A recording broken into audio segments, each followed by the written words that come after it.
Hi，我係 Pat，呢個頻道叫做 Pat 為自己發聲。點解會改呢個名呢？因為對我嚟講，講嘢一直唔係一件容易嘅事。我喺一個唔容易表達意見嘅原生家庭長大，講多兩句就會俾人黑面，俾人鬧。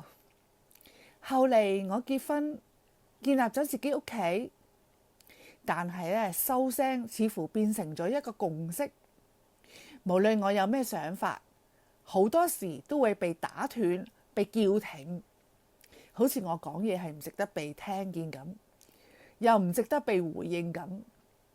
所以我長期都冇乜機會講自己真正嘅感受㗎。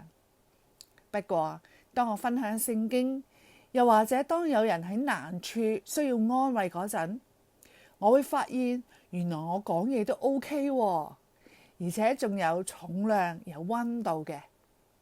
慢慢我開始諗，其實我都可以為自己講一次啊，唔使再等人批准啦。呢個頻道就係我踏出嘅第一步，俾自己一個空間講真心話，唔係為咗大聲，又唔係為咗對抗邊個。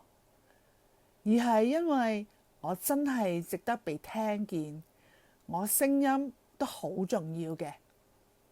無論有冇人聽得明白，或者有冇人聽得入耳，我都會繼續講，因為我知道呢個係我嘅旅程，我嘅聲音唔應該再收埋。